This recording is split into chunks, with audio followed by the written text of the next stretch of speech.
Hello guys, मेरे YouTube channel में आपका स्वागत है। मेरा नाम है मनमोहन मिश्रा। तो आज मैं इस वीडियो में आईसीआईसीआई स्मॉल कैप फंड का रिव्यू करने वाला हूं। तो अब ये वीडियो पूरा डिटेल में होगा, मैं आपको पूरे डिटेल में बताऊंगा और लास्ट में आपको इसका कंक्लूजन भी बताऊंगा, आपको इसमें इन्वेस्टमेंट करना चाहिए या नहीं करना चाहिए। तो चलिए इस वीडियो शुरू करते हैं। उससे पहले मेरे चैनल को सब्सक्राइब जरूर कर दीजिएगा। तो चलिए शुरू करते हैं।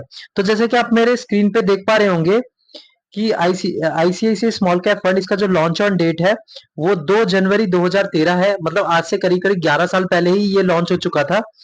और इसका कैटेगरी रिटर्न देखिए 10 साल में, तो 10 साल में इसमें इस कैटेगरी में जो रिटर्न मिल रखा है वो 22.18% तक का रिटर्न मिल रखा है। और अगर आप इस फंड का रिटर्न देखिए 10 साल में, तो 18.70% तक का रिटर्न है। मतलब इसने अपने कैटेगरी को बीट नहीं कर रखा है, 4% से कम नीचे, मतलब कम रिटर्न दे रखा है इसके कैटेगरी से। तो 18.70% देखा जाए तो नॉर्मल इसने रिटर्न दे रखा है अगर देखे as a small cap fund. लेकिन कंपैरिजन करें कोई दूसरे स्मॉल कैप फंड में तो इसने थोड़ा कम रिटर्न दे रखा है। और अगर आप मान लीजिए आपने 1000 रुपए अपना एसआईपी किया होता 10 साल पहले और इसी फंड में, और आपके जो टोटल डिपॉजिट अमाउंट होता है वो 1,20,000 रुपए होते, और आपका वो 1,20,000 रुपए अभी 3,65,000 रुपीज हो चुका होता। और आपका जो, अगर मान लीजिए आपने इसके अलावा इसकी जगह अगर आपने गोल्ड पे किया होता तो आपका डिपॉजिट अमाउंट होता वो 1,20,000 रुपीज, और वो 1,20,000 रुपीज 1,93,000 रुपीज आपका बन चुका होता अगर गोल्ड में आपने इन्वेस्टमेंट किया होता। अगर फिक्स डिपॉजिट किया होता और 1,01,000 रुपए उसमें एसआईपी किया होता, तब का जो टोटल डिपॉजिट अमाउंट 1,20,000 रुपए होते।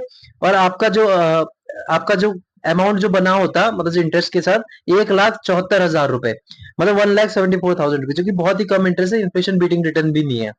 तो देखा जाए इसने ठीक ठाक सा रिटर्न दे रखा है, लेकिन एज ए स्मॉल कैप इसने थोड़ा कम रिटर्न दिया है दूसरे कंपैरिजन करें, जैसे एक्सिस स्मॉल कैप हो गया, आपका एचएसबीसी हो गया, डीएसपी हो गया, या फिर एसबीआई हो गया, या फिर कोई दूसरे फंड अगर आप ले लेंगे तो उससे कम कम ही दिया रिटर्न।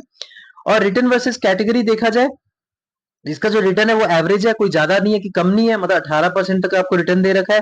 और अगर रिस्क देखें तो इसका एवरेज है, कोई ज्यादा रिस्क नहीं ले रखा है, कम भी रिस्क नहीं ले रखा है। लेकिन मैं आपको ये बता दूं कि अगर आप स्मॉल कैप फंड देख रहे हैं तो ये ज्यादा रिस्की होता है। मैंने यहाँ पे एवरेज इसलिए लिख रखा है क्योंकि आज compare to other small cap fund इसका जो रिस्क है वो एवरेज है।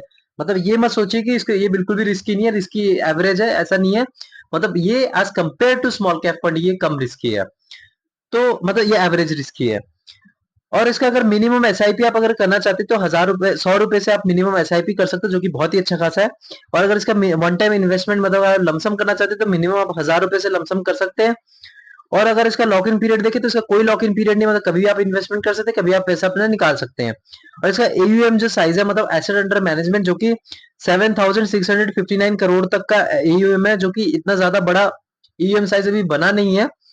और मैंने आपको कई सारे वीडियो में भी रिकमेंड कर रखा है कि जो एयूएम है आपको बीचों बीच चूज करना चाहिए, मतलब 15,000 करोड़ से लेकर 30,000 करोड़ तक। उससे ज्यादा अगर चूज करेंगे तो फंड मैनेजर को क्या होता है, दिक्कत हो जाती है, फ्यूचर में कुछ लिक्विडिटी का इश्यू भी आ सकता है अगर फंड मैनेजर अच्छा खासा मैनेजमेंट नहीं कर पाता है। अगर कम होता है एयूएम साइज तो प्रॉब्लम क्या होता है कि यहाँ पे थोड़ा ट्रस्ट करना मुश्किल हो जाता है, क्योंकि इसमें जो इन्वेस्टमेंट जो हुआ होता है बहुत ही कम हुआ होता है, बहुत कम लोगों ने किया होता है, जिससे थोड़ा बहुत भरोसा करना थोड़ा दिक्कत हो जाता है।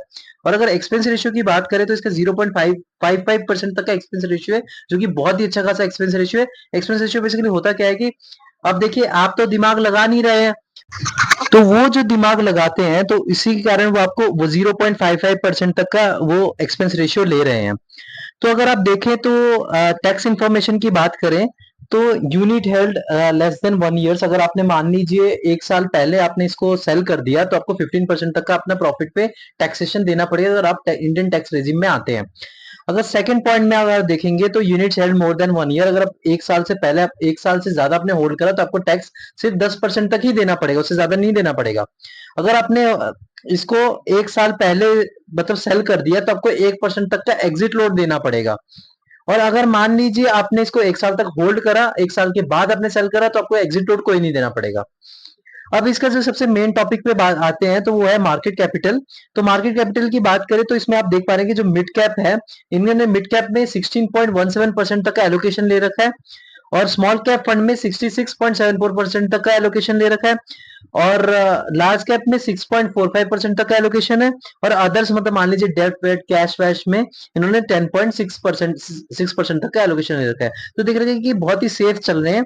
66% तक का स्मॉल कैप है, और बाकी जो मतलब 34% तक का जो है वो उन्होंने लार्ज कैप, मिड कैप और डेप्थ में पैसा लगा रखा है। तो आप देख पा रहे हैं कि थोड़ा बहुत सेफ इन्वेस्टमेंट करने की कोशिश कर रखी है। तो ये मैंने ऊपर यहाँ पे रिस्क को बता रखा है कि जो है वो एवरेज है, कोई ज्यादा रिस्क नहीं ले रहे बस। बट आज compare to small cap fund, आप ये मत सोचिए कि यार मैंने एवरेज बता दी थी कि ये पूरे ओवरऑल म्यूचुअल फंड पे लागू होता है, ऐसा नहीं है। आज compare to small cap fund ये एवरेज रिस्क लेके चलता है।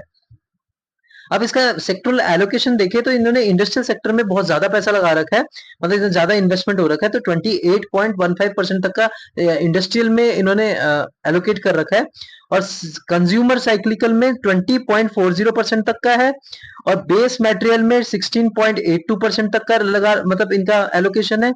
फाइनेंशियल सर्विस में 9.27% तक का एलोकेशन है, और हेल्थ केयर में 7.24% तक का एलोकेशन है। कंज्यूमर डिफेंसिव में देखा जाए तो 5.61% तक का एलोकेशन है। रियल स्टेट में देखा जाए तो 4.07% तक का एलोकेशन है। टेक्नोलॉजी में 2.78% तक का एलोकेशन है। कम्युनिकेशन सर्विस में 2.49% तक का एलोकेशन है, और एनर्जी सेक्टर में 0.93% तक का एलोकेशन है। तो आप देख पा रहे हैं कि इन्होंने बहुत ही अच्छा खासा डाइवर्सिफिकेशन कर रखा है, लेकिन इनका जो सबसे ज्यादा भरोसा इन्होंने कर रखा है इंडस्ट्रियल्स, कंज्यूमर साइक्लिकल्स में और बेस मटेरियल, ये तीनों में इन्होंने 70% तक का इनका इन्वेस्टमेंट हो रखा है। और अगर बात करें तो इनके जो फंड मैनेजर है वो टोटल 3 फंड मैनेजर है। एक है श्री शर्मा जिनका एक्सपीरियंस है 0.6 ईयर्स का, और दूसरे वो शर्मिला डिमेलियो मिलो जिनका एक्सपीरियंस है 1.84 ईयर्स का, और तीसरे जो है वो अनीश तवकले जिनका एक्सपीरियंस है 0.62 ईयर्स का। तो आप देख पा रहे हैं कि इसमें सबसे ज्यादा एक्सपीरियंस है वो शर्मिला डिमेलो का है, जो कि 1.84 ईयर्स है, मतलब 2 ईयर्स का एक्सपीरियंस है। बाकी जो दो है वो 0.6 ईयर्स के एक्सपीरियंस वाले हैं। और अगर रेटिंग करें तो इसमें 3 आउट ऑफ 5 दूंगा मैं इसको। रीजन ये है कि इसका जो रिटर्न है बहुत कम है, मतलब as compare to other small cap fund. और इसका जो मतलब 18.70%, अगर आप देखिए एक्सिस स्मॉल कैप फंड उसने 24% तक दे रखा है, एचएसबीसी ने भी ज्यादा दे रखा है, कैनरा ने भी दे रखा है, एसबीआई ने भी दे रखा है। अगर आप और भी पुराने फंड्स देख रहे हैं देख ले, जैसे मान लीजिए एचडीएफसी देख ले, या फिर कोई भी पुराने आप फंड्स उठा के देख लेंगे, तो आपको स्मॉल कैप फंड में ये थोड़ा कम रिटर्न दिखेगा। तो इसे 3.3 इसमें मैंने रेटिंग दे रखा है। और दूसरा चीज है कि इसका सबसे खराब बात ये है कि जो इसके जो मैनेजर्स हैं वो थोड़े कम एक्सपीरियंस है, थोड़े ज्यादा अगर एक्सपीरियंस होते तो ज्यादा अच्छा खासा होता। और उसके बाद इसके अलावा क्या है कि जो एयूएम है थोड़ा कम है। एयूएम भले ही ज्यादा इम्पैक्ट ना पड़े, क्योंकि एयूएम जो ज्यादा इसमें लोग इन्वेस्टमेंट करेंगे तो इसका एयूएम बढ़ता जाएगा, लेकिन इसमें लोग भरोसा थोड़ा कम कर रहे हैं, तो इसलिए इसका एयूएम थोड़ा कम है। तो एयूएम ज्यादा इम्पैक्ट पड़ता नहीं है, ये भी आप नोट करके रखिए। इसके रिटर्न के बेसिस पे अगर मैं बोलूं तो इसलिए मैंने इस पे जो है मतलब रिस्क को देख के इन्होंने एवरेज ले रखा है और रिटर्न थोड़ा कम दे रखा है, तो उसके हिसाब से थोड़ा इसको रेटिंग है वो 3 रेटिंग मिलेगा आउट ऑफ 5।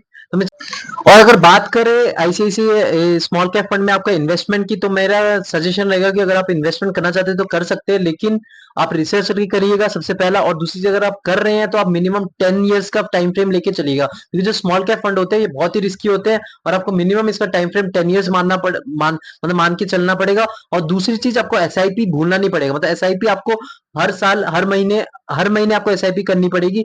रीजन ये है कि जब मतलब मान लीजिए आपका मार्केट है ऊपर जा रहा है तो आपको वहां पे एसआईपी हो रहा है, तो नीचे भी आ रहा है तब भी एसआईपी हो रहा है, तो एवरेज आउट होकर आपको अच्छा खासा रिटर्न मिल जाता है। ये नहीं आपका जब मार्केट ऊपर जा रहा है तभी आप पैसा लगा रहे हैं, और जब नीचे जा रहे हैं तो पैसा नहीं लगा रहे, तो ये जो रिटर्न दिख रहा है ये भी नहीं आपको मिलेगा। तो एसआईपी आपको कंटिन्यूसली करना पड़ेगा। तो आप इसमें इन्वेस्टमेंट कर सकते हैं, लेकिन आपका टाइम फ्रेम 10 साल हो, और आप खुद रिसर्च करिएगा, यानी कि मैंने बताया और आपने इन्वेस्टमेंट कर दिया। तो मेरे चैनल को सब्सक्राइब कर दीजिएगा, मैं ऐसे वीडियो लाता रहता हूँ। Thank you.